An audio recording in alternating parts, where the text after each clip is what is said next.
हमारे लिए भाई मुबशर डॉक्टर डेविड साहब पढ़ेंगे। खुदावंद के कलाम में जो लिखा है, अगर खुदावंद ही घर ना बनाए तो बनाने वालों की मेहनत अब्स है। अगर खुदावंद ही शहर की हिफाजत ना करे तो निगहबान का जागना अब्स है। आमीन। खुदावंद के कलाम में हमने सीखा है कि अगर खुदावंद ही घर ना बनाए तो बनाने वालों की मेहनत अबस है, मतलब कि मेहनत बेकार हो जाती है, बेफायदा होती है, बेकार होती है। जब हम मेहनत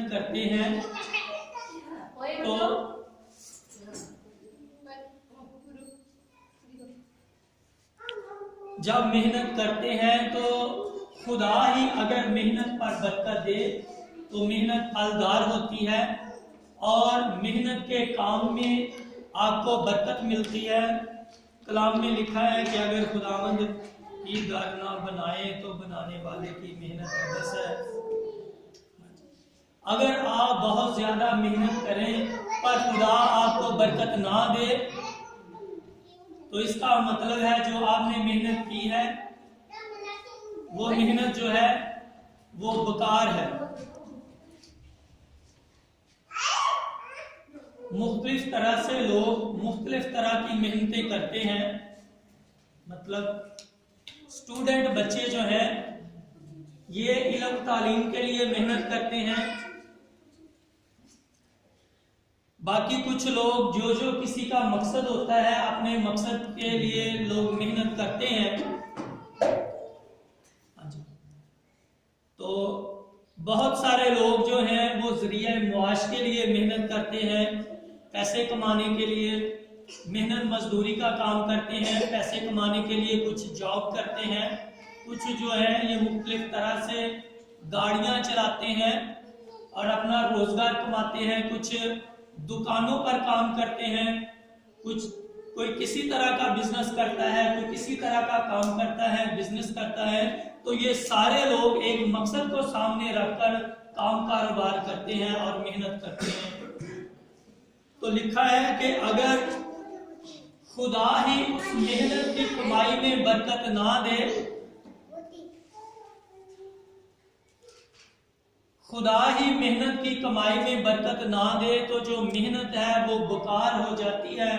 चाहे आपने मेहनत में 10 साल लगाए हो, चाहे आपने मेहनत करके 50 साल लगाए हो और 50 सालों की मेहनत से बड़ा कुछ हासिल कर लिया हो, अगर खुदा आपकी हिफाजत नहीं करता, आपके माल की, आपके पैसों की हिफाजत नहीं करता, खुदा उसमें बरकत नहीं देता, तो ये बड़ा जाया होने का चांस है। पैसे जो है, मेहनत की कमाई जो है ये जाया होने के चांस है। इस तरह से बड़े लोग जो हैं जब वो अपने खुदा की इबादत नहीं करते तो मेहनत तो बड़ी करते हैं। आज अतवार का दिन है, ये खुदावन की इबादत करने का दिन है, खुदावन से रूहानी बरकत को हासिल करने का दिन है, खुदावन से माली बरकत को, जिस्मानी बरकत को, रूहानी बरकत को, हमेशा की जिंदगी की बरकतों को हासिल करने का दिन है। तो इस तरह से जब लोग खुदावन की इबादत नहीं करते बल्कि इबादत वाले दिन भी मेहनत करते हैं, पैसे कमाने में मेहनत करते हैं, अपने कारोबार करते हैं, अपने बिजनेस करते हैं, खुदावन को छोड़कर करते हैं, तो उनकी कमाई में बरकत नहीं आती, उनकी मेहनत में बरकत नहीं आती। तो इसकी मिसालें भी हैं। चंद दिन पहले जब खबर आई कि हफीज सेंटर में आग लग गई लाहौर में, तो बहुत सारी जो दुकानें हैं वो जल गई और वहां पर बड़े सारे जो दुकानों के मालिक थे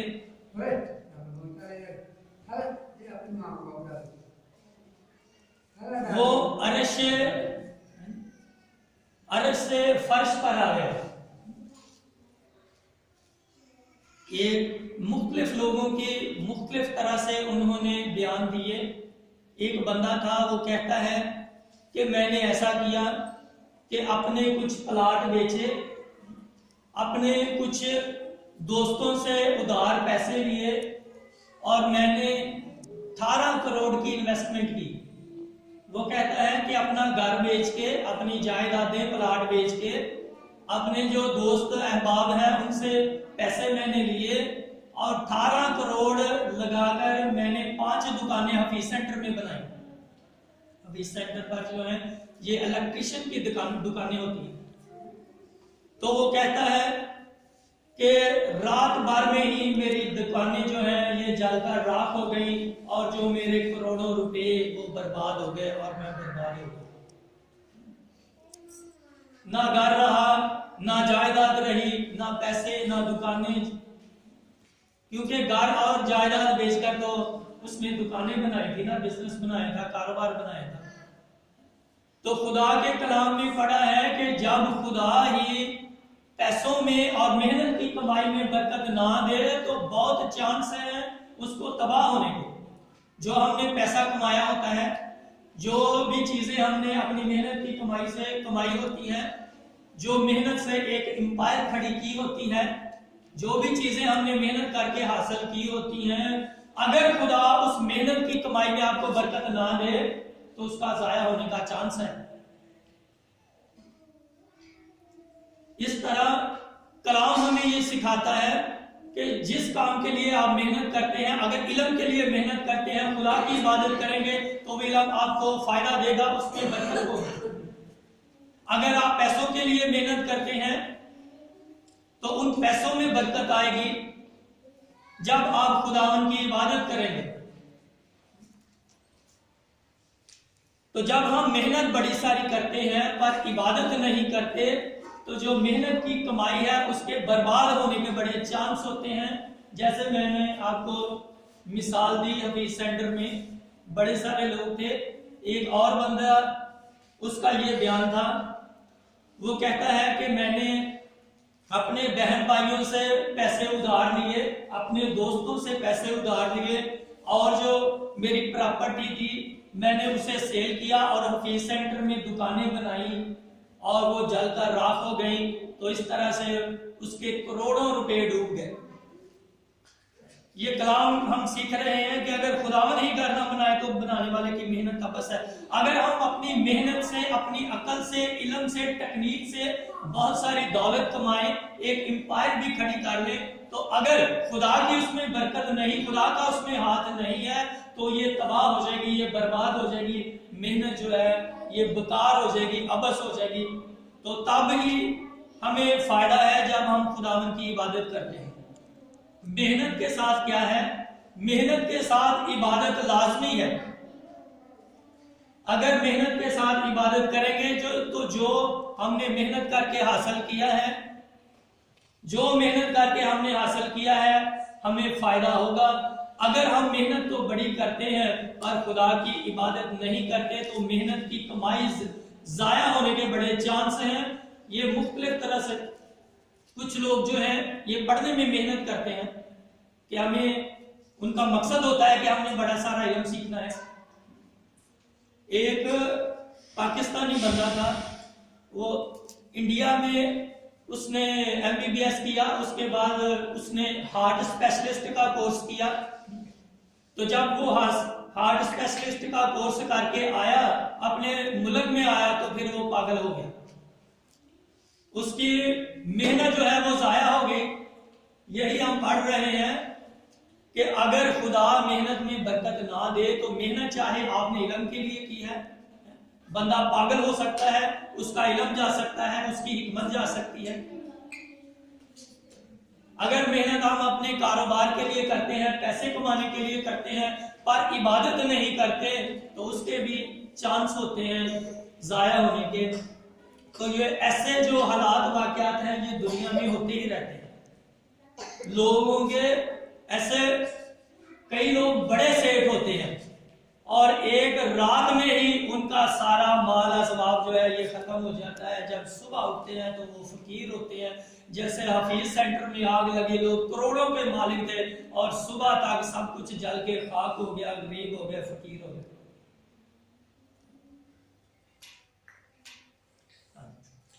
खुदा के मुकद्दस कलाम में से पढ़ेंगे। खुदा के बंदे हिजकिय्याल की किताब, उसका 29वां बाब,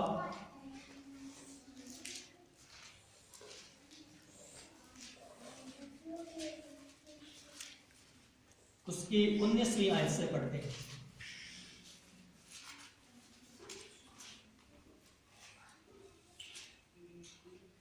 हिजकिय्याल की किताब 29वां बाब और 19वीं आयत से।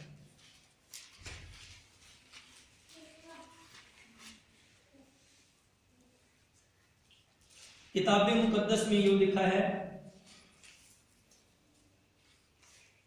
इसलिए खुदावंद खुदा यूं फरमाता है कि देख, मैं मुल्के मिस्र शाह बाबर नबूकदनेस्सर के हाथ में कर दूंगा।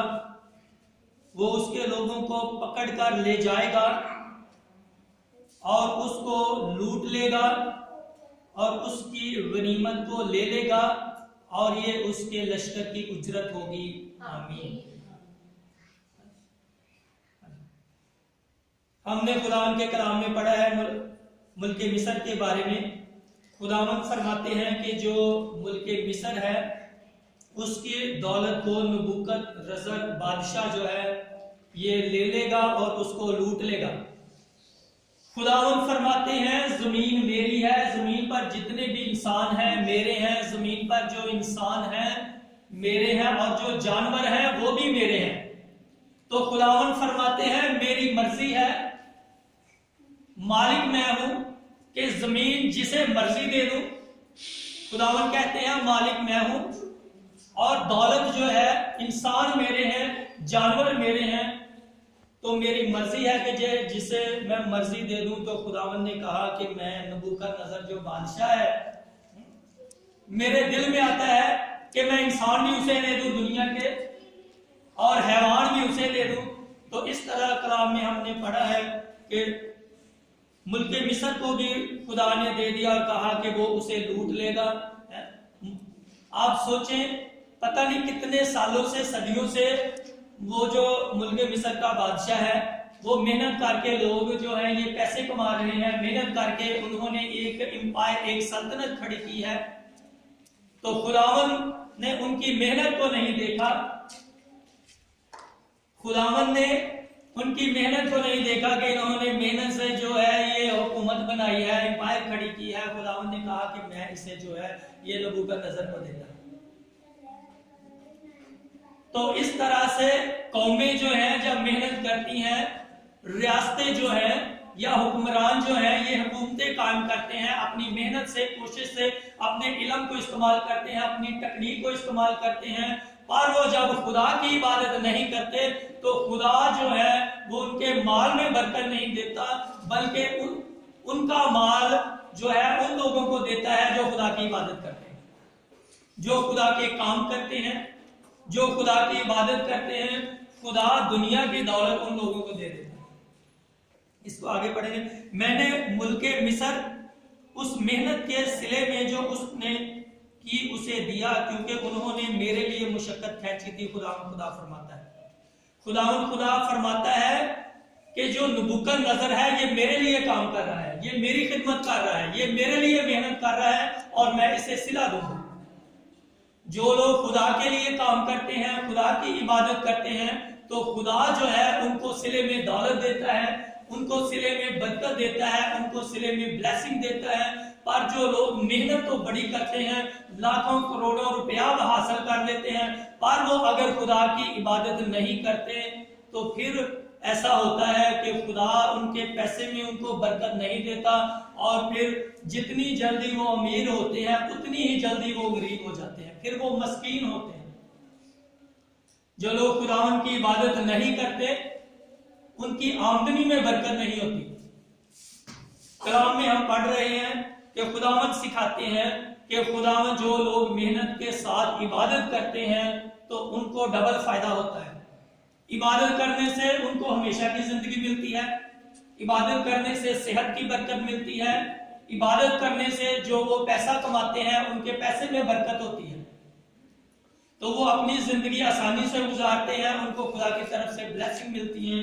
तो जो लोग ऐसा नहीं करते तो ऐसा होता है कि खुदा उनको बरकत नहीं देता और फिर वो लोग जो हैं उनकी आमदनी जो है ये तबाह हो जाती है। जो हमने यह पढ़ा है कि मुल्क जो है वो भी खुदा उन मुल्कों को दूसरे मुल्कों के हवाले कर देता है। जो खुदा की इबादत नहीं करते, मेहनत तो बड़ी करते हैं, मेहनत की कमाई से पैसा तो हासिल करते हैं, पर खुदा की इबादत नहीं करते, उनकी कमाई जाने के चांस होते हैं।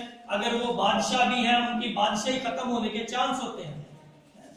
तो जो इल्म तो बड़ा सीखते हैं पर खुदावन की इबादत नहीं करते, तो बड़े सारे इल्म वाले जो हैं ये भी तारीख में आया है कि उनका ना ज़हन जो है ये फेल हो जाता है, पागल हो जाते हैं, उनका इल्म जो है उनको कोई फायदा भी नहीं उससे होता। तो हमें चाहिए कि खुदावन की इबादत करें और जो भी हमारा मकसद है खुदावन बरकत देगा। अगर इल्म का मकसद है इल्म में बरकत होएगी, अगर हमारा जो कारोबार में पैसे कमाने का मकसद है तो उसमें खुदावन बरकत देंगे। खुदावन के कलाम में से पढ़ेंगे यिर्मयाह की किताब, खुदावन के बंदे मुकद्दस यिर्मयाह नबी का सहीफा, उसका 17वां बाब, चैप्टर नंबर 17,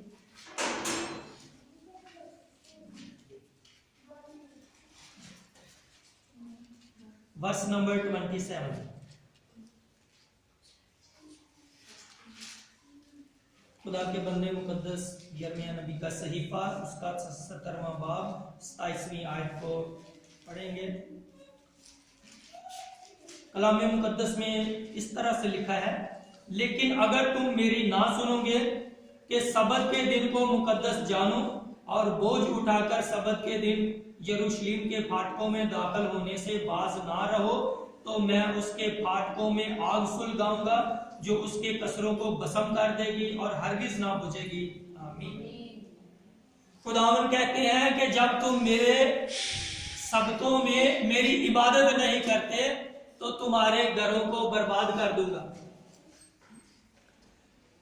तो ऐसा हुआ कि जब वाकई ये बर्बाद हुए, नबूकदनेस्सर बादशाह ने हमला कर दिया, लोगों को कत्ल किया, उनको लूट लिया और बाकी लोगों को गुलाम बनाकर मुल्क बाबल में ले गया।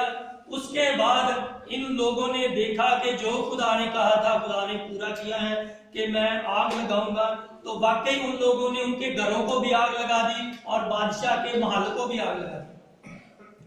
खुदा ने उनको वार्निंग दी थी कि तुम मेरी इबादत नहीं करते, मेरे सबत का एहतराम नहीं करते, काम कारोबार बड़ा करते हो, मेहनत बड़ी करते हो, पर तुम मेरी इबादत नहीं करते। तो खुदावन ने फरमाया, लेकिन अगर तुम मेरी ना सुनोगे कि सबत के दिन को मुकद्दस जानो और बोझ उठाकर सबत के दिन यरूशलेम के फाटकों में दाखिल होने से बाज ना रहो, तो मैं उसके फाटकों में आग सुलगाऊंगा जो उसके कसरों को भस्म कर देगी और हरगिज ना बुझेगी।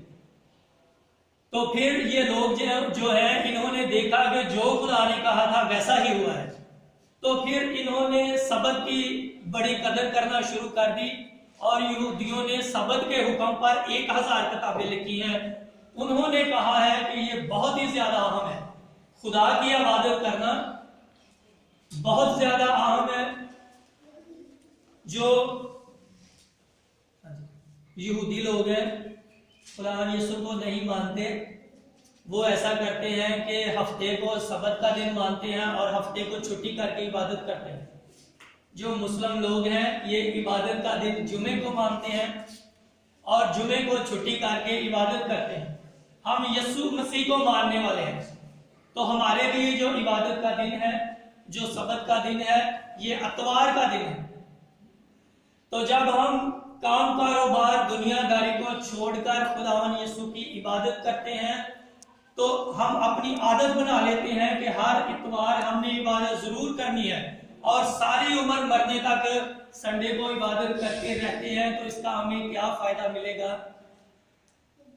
किताब मुकद्दस में लिखा है कि रसूल ये लोगों को तालीम देते थे कि अतवार को खुदावन यीशु जिंदा हुए हैं, आप इबादत करेंगे तो खुदावन यीशु क़यामत में आपको जिंदा करेंगे, आपको फिरदौस और हमेशा की जिंदगी की बरकत देंगे। संडे को इबादत करने का हमें ये फायदा होता है कि इससे हमें हमेशा की जिंदगी मिलेगी। जिंदगी के बाद दूसरी कीमती चीज सेहत होती है। जब इबादत करते हैं तो इससे हमें खुदा घर से हमारी जिंदगियों से बीमारियों को दूर करता है। खुदा का वादा है, तुम अपने खुदावन की इबादत करना और मैं तेरे रोटी पानी पर बरकत दूंगा, तेरे बीच से बीमारी को दूर कर दूंगा, तेरे मुल्क में ना तो किसी के इसकात होगा और ना कोई बांझ रहेगी और मैं तेरी उम्र पूरी करूंगा।